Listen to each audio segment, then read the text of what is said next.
অনেক দিন পরে আমার পছন্দের জিনিসটা আসছে, আর এই সময়ে যে এই জিনিসটা পাওয়া যাবে সেটা একটু অকল্পনীয়। আসসালামু আলাইকুম, সবাই কেমন আছেন? আশা করি আল্লাহর রহমতে সবাই ভালো আছেন।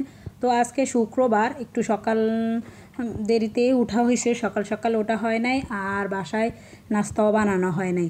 তো তার জন্য বাজার থেকে পরোটা নিয়ে আসা হয়েছে, আর ভাজিও আনা হয় নাই, বা ডিম ভাজিও করব না, কারণ পরোটার সাথে আজকে দুধ চা দিয়ে খাওয়া হবে, কারণ বাচ্চারা বেশিরভাগ পছন্দ করে দুধ চাটা। আর ওরা যেহেতু পছন্দ করে, আর বিশেষ করে আমার কাছেও পরোটা দিয়ে একটু দুধ চা দিয়ে খেতে ভালো লাগে।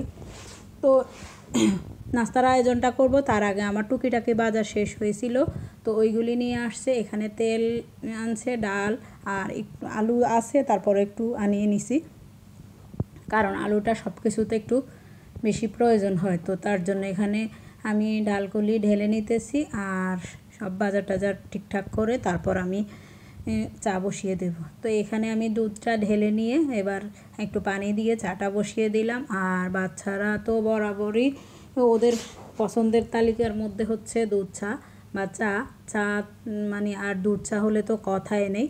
আর বিশেষ করে আমার কাছেও ভালো লাগে দুধ চা দিয়ে একটু পরোটা খেতে, কারণ ভাজি আমার কাছেও অত ভালো লাগে না, তারপরও পাকে পুকে করি একটু। অনেক দিন পরে আবার একটু আলু ভাজি বা পেঁপে ভাজি এগুলি দিয়েও খেলে ভালো লাগে অনেক দিন পর, তবে প্রত্যেক দিন না।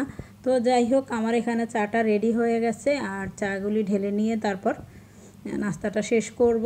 আর এরপরে কি রান্নাবান্না করব, তো এই যে এই ছোটো মাছগুলি কিন্তু এখন তেমন একটা পাওয়ার কথা না, কারণ চারিদিকে পানি থই থই করতেছে, কারণ সব দিকে তো বন্যা হয়েছে। আর এই ছোটো মাছটা আসলে এক ধরনের না পাওয়ার দুর্লভ বস্তুর মতো।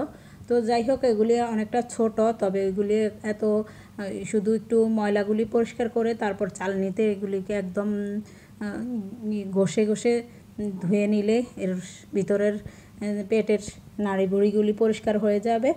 আর ওইগুলি তো আমি পরিষ্কার করে নিয়েছি। আর এই তো এখানে ডালটা বসিয়ে দিব, যেহেতু ছোটো মাছগুলি রান্না করব, আর তার সাথে ডালটা, কারণ আজকে শুক্রবার, বিশেষ করে শুক্রবারে আসলে স্পেশাল কিছু রান্না করা হয়, কিন্তু গতকাল যেহেতু মুরগি খাওয়া হয়েছে, আজকে আর রান্না করলাম না।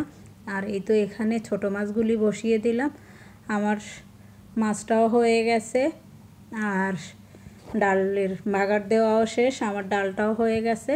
তো মোটামুটি মাছের পানিটা আরেকটু শুকিয়ে আসলে তারপর আমি চুলাটা নামিয়ে নেব। তো যাই হোক, আমার ছোট পছন্দের খাবারটা হয়ে গেছে। যাক, দেখে ভালো লাগতেছে, অনেকটা সুন্দর হয়েছে কালারটা, একদম ছোট ছোট মাছগুলি, অনেক খেতে অনেক ভালোই লাগবে।